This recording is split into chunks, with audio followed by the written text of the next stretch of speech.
India overtook Brazil on Saturday as the country with second highest record cases of COVID-19 after the US. Guys, देखो, globally we are second at the position in matter of corona virus cases. कहने का मतलब है 41 लाख लोग अभी corona virus से पीड़ित हो चुके हैं, इन्फेक्टेड हो चुके हैं हमारी कंट्री में। लेकिन इसी बीच एक बहुत अच्छी न्यूज आ रही है, ग्लोबल इनोवेशन इंडेक्स 2020 जो 13th एडिशन है। कहने का मतलब है गाइस, किस तरह ग्लोबल इनोवेशन इंडेक्स जो है हमारी कंट्री के डेवलपमेंट में क्या इसका कंट्रीब्यूशन है, कौन इसको पब्लिश करता है, इनकी थीम क्या है 2020 की, ये कैसे कोविड 19 को टैकल करेंगे, इनकी क्या पर्सपेक्टिव है, क्या ये आगे के बारे में आगे सोचते हैं कि कैसे ये कंट्रीब्यूट करेंगे वर्ल्ड इकोनॉमी में। सो देखेंगे गाइस, लास्ट तक आप बने रहें, will get a more idea about it. So welcome everybody to our YouTube channel study Aapa with Rishi. देखो, इनकी थीम जो 2020 की है वो है हु विल फाइनेंस इनोवेशन। आप थीम को याद रखना क्योंकि एग्जाम पर्सपेक्टिव से ये इंपॉर्टेंट हो जाता है। देखो, जीआईए को कैसे इवेल्युएट किया जाता है, 131 कंट्रीज को इवेल्युएट करके ये रैंकिंग निकाली गई है। इस बार भी रैंकिंग में स्विट्जरलैंड ने टॉप किया है और followed by Sweden, USA, UK and Netherland. देखो, पिछले बार की भी आप रैंकिंग देखोगे तो ये पोजीशन लगभग सेम थी। स्विट्जरलैंड पिछले बार भी टॉप किया था और इस बार भी टॉप पोजीशन पे है। तो देखो इसमें क्या है, क्या रैंकिंग होती है, तो देखो इसमें 80 इंडिकेटर्स होते हैं, है ना। इस इंडिकेटर के बेस पे एक पैरामीटर सेट किया जाता है कि कौन सी कंट्री कितना बेटर कर रही है और उसे रैंकिंग दिया जाता है। इसमें कुछ पैरामीटर्स ऐसे हो सकते हैं कि जो innovation including political, environmental, education, infrastructure क्या है। कहने का मतलब देखो, अभी थोड़ा स्लो चलते हैं क्योंकि अगर आप इसको नहीं समझोगे, दिस इज बेसिक, तो आप इसको पूरी आपको जो इंडेक्स है वो समझ में नहीं आएगी। ये देखो, इसको एवेल्युएट कैसे किया जाता है, इनके पास कुछ पैरामीटर्स हैं जो 80 पैरामीटर्स हैं, उस पर डिसाइड करते हैं कि कौन सी कंट्री को रैंकिंग देते हैं कि इस टॉपिक पे ये कितना काम कर रही है, इस पोजीशन पे कितना काम कर रही है। तो देखो, अभी मैंने एक टाइम्स ऑफ इंडिया से एक रैंकिंग लिया है, उस पे इंडिया की बात करेंगे तो India has gate 48th rank. देखो 48 रैंक की बात करेंगे और वही 2000 अगर 19 की बात करते हैं तो वो हमारी 52 रैंक थी, शायद 52 रैंक थी, एक बार आप चेक कर लेना, लेकिन ऑलमोस्ट ये 52 रैंक थी। और 2015 की बात करेंगे तो 81 रैंक थी। So we are doing very well guys. आप देख सकते हो 2020 में we have gain 48th rank, that is remarkably good. तो आप देखोगे कि हमारी जो परफॉर्मेंस है वो डिफरेंट इंडिकेटर्स में कैसे हैं। देखो, नॉलेज टेक आउटपुट्स की बात करेंगे तो हम 27 पोजीशन पे आते हैं। अगर किसी एक पैरामीटर को लिया है यहाँ पे कि नॉलेज, टेक्निकल नॉलेज की बात कर रहे हैं, उसमें हमारे कितने आउटपुट हैं, तो 27 रैंक में आते हैं। मार्केट सोफिस्टिकेशन के कहने का मतलब है हमारी मार्केट कितनी अपडेटेड है ना, कितनी अपडेटेड है मार्केट बिजनेस के लिए, उसकी उसकी रैंकिंग देखेंगे तो 31th रैंक है। अगर बिजनेस सोफिस्टिकेशन की बात करोगे तो 55th रैंक है। ह्यूमन कैपिटल रिसर्च की बात करोगे तो 60 रैंक है। इंस्टीट्यूशन की बात करोगे 61 रैंक है। क्रिएटिव आउटपुट की बात करेंगे 64 रैंक है। लेकिन अगर आप इंफ्रास्ट्रक्चर की बात करते हो तो देखो, ये थोड़ा हमारे लिए एक सैड न्यूज है, we are ranking at 75। This is place where we have to improve. देखो, ये एक ऐसा प्लेस है जहां पे हमको इंप्रूवमेंट की जरूरत है, हमें नए पॉलिसीज लाने की जरूरत है कि हम अपने इंफ्रास्ट्रक्चर को कैसे डेवलप कर सकते हैं। क्योंकि ये इंडिकेटर ओवरऑल 80 इंडिकेटर्स में काम करता है, तब जाके आपकी रैंकिंग सुधरती है, तब जाके आपकी रैंकिंग आगे बढ़ती है।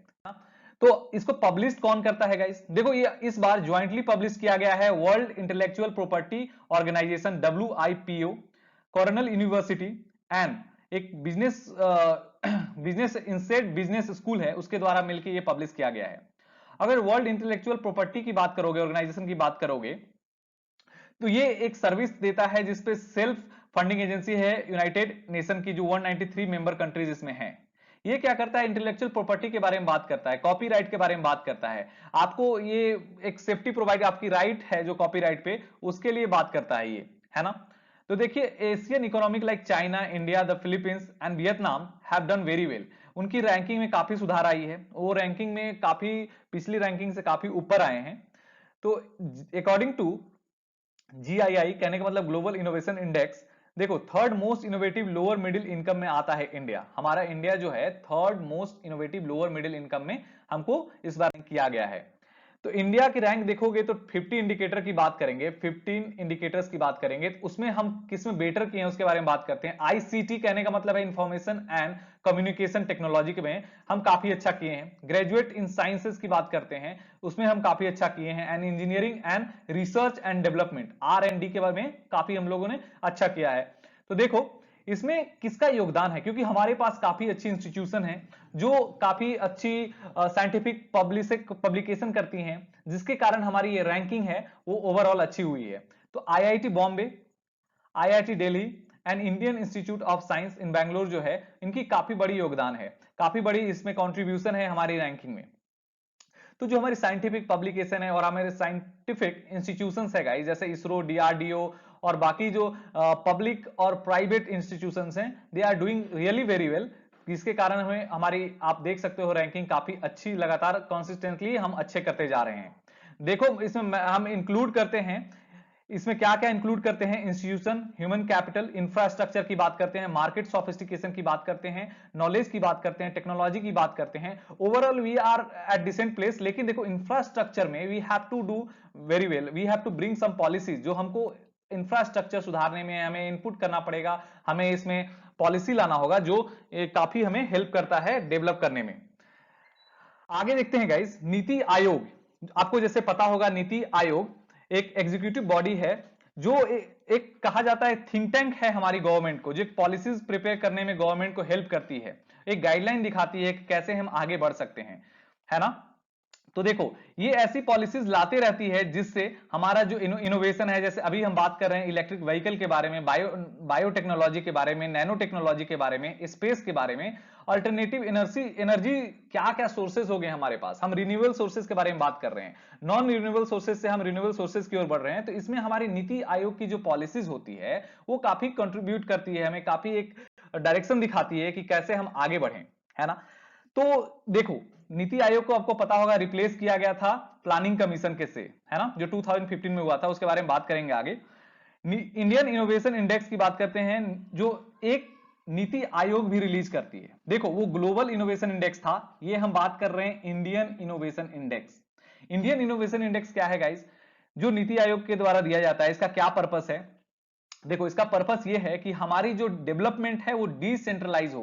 कहने का मतलब है किसी हम एक स्टेट में, कहीं सेंटर में, उसको हम एक ही स्टेट को डेवलप नहीं करते रहे। हमारी कोशिश ये है कि हम फेडरलिज्म, कहने का मतलब कोऑपरेटिव फेडरलिज्म की बात अगर हम करते हैं तो हम सारे स्टेट को लेके चलेंगे, वहां पे डेवलपमेंट की बात करेंगे, उनकी इंस्टीट्यूशन, उनकी पॉलिसीज को सुधारने की बात करेंगे। इसी बेसिस पे हमारी नीति आयोग काफी इंपॉर्टेंट पॉलिसीज लाती है, ओवरऑल डेवलपमेंट की बात करती है। तो इसमें देखो ग्लोबल इनोवेशन इंडेक्स ने मेंशन किया है नीति आयोग के बारे में कि they are doing really very well, है ना, और उनकी काफी बड़ी कंट्रीब्यूशन है इस इंडेक्स को ऊपर लाने में। इस हमारी जो पोजीशन है 48 पोजीशन लाने में नीति आयोग की काफी बड़ी कंट्रीब्यूशन है। देखो अभी हम आत्मनिर्भर भारत की बात कर रहे हैं, आत्मनिर्भर भारत में भी जीआईआई जो है ग्लोबल इनोवेशन इंडेक्स ने एक कमेंट किया है कि ये इनिशिएटिव एक पैराडिज्म शिफ्ट लाना होगा हमको, और एक काफी हमें हमारे लिए एक पॉलिसी चेंज हो सकता है, रेडिकल चेंज हो सकता है कि हम ग्लोबल सुपर पावर से कंपीट कर सके, हम काफी अच्छी रैंकिंग ला सकते हैं अगर हम पैराडिज्म शिफ्ट करते हैं, हम अपनी पॉलिसीज बहुत अच्छा बनाते हैं, हम अच्छा इंफ्रास्ट्रक्चर डेवलप करते हैं, हम एक अच्छा बिजनेस इन्वायरमेंट बनाते हैं, तो हमारी जो रैंकिंग है ओवरऑल काफी ठीक हो सकती है और डेवलप कर सकती है। We have potential guys. तो देखो अभी बात कर रहे हैं वेयर वी आर गोइंग, अभी हम कहां जा रहे हैं, क्या अभी हमारी जो सिचुएशन है वो कहां है और हम जा कहां रहे हैं। तो देखो जो हमारी ग्लोबल इनोवेशन इंडेक्स है वो हमेशा एक साइंस एंड टेक्नोलॉजी का हॉटस्पॉट को पब्लिश करती है। अगर इस बार की 2020 की हॉटस्पॉट पब्लिकेशन आप देखोगे तो उस पर देखोगे कि टोक्यो जो है, टोक्यो का हमारा द टॉप परफॉर्मर है ना। उसके बाद हांगकांग की एक प्लेस है सिंजेन, वो सेकंड पोजीशन में आती है। लेकिन ओवरऑल बात करो कि सबसे ज्यादा हॉटस्पॉट जो साइंस एंड टेक्नोलॉजी डेवलपमेंट की हॉटस्पॉट कहां है, कहने का मतलब सबसे ज्यादा रिसर्च एंड डेवलपमेंट, जो साइंटिफिक टेम्पर की बात हो रही है, वो सबसे ज्यादा डेवलपमेंट कहां हो रही है, कहां रिसर्च हो रही है। तो देखो यूएस की बात करेंगे, है ना। यूएस जो अभी तक 25 हॉटस्पॉट्स हैं यूएस के पास, जो अभी तक टॉप कर रही है इसमें साइंस एंड टेक्नोलॉजी हॉटस्पॉट में। उसके बाद फॉलोइंग बाय चाइना, जर्मनी की है 10 हॉटस्पॉट एंड जापान की है 5 हॉटस्पॉट।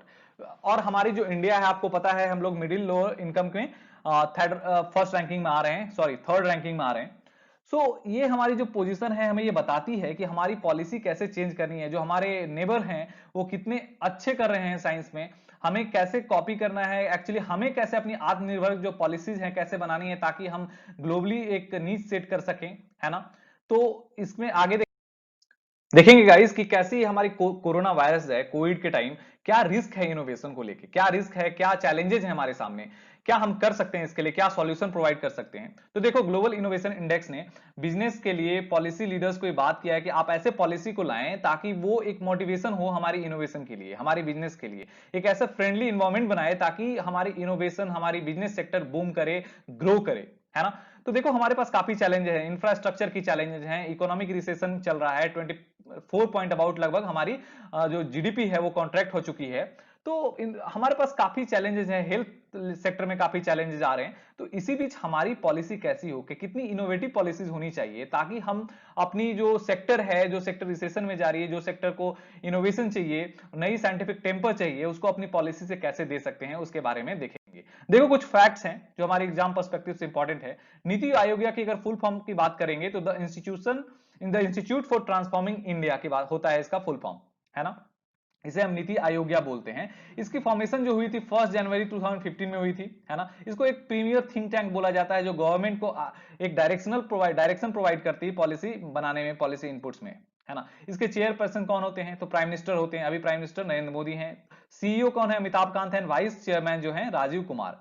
देखो गाइस, इसके जो मोटिव क्या है, तो कॉपरेटिव फेडरलिज्म की बात करते हैं। कॉपरेटिव फेडरलिज्म का मतलब होता है कि सारे स्टेट को साथ में लेकर डेवलपमेंट करना, है ना। एक नटसेल में ऐसे ही बोलेंगे, क्योंकि अगर इस पे कॉपरेटिव फेडरलिज्म में बात करेंगे तो ये काफी एक बड़ी टॉपिक है। एंड देखो, सस्टेनेबल डेवलपमेंट की बात की जाए, कहने का मतलब एक स्टेट काफी ज्यादा डेवलप किया है, दूसरा स्टेट कम डेवलपमेंट है, ऐसे नहीं होना चाहिए। कहने का मतलब है कि सारे स्टेट्स के पास हमारे लिए वैसे पॉलिसीज होनी चाहिए, जो वीक स्टेट्स हैं उनके लिए हमारे पास ज्यादा बजट होनी चाहिए, उसके लिए ज्यादा इनोवेटिव स्कीम्स होनी चाहिए, उनके लिए ज्यादा हमारे पास फंडिंग होनी चाहिए, ताकि हम एक कॉपरेटिव फेडरलिज्म की ओर बढ़ें, एक साथ में लेकर विकास करें और सब विकास करें। Thanks for watching, guys. Please do like, share, and subscribe. And all the very best.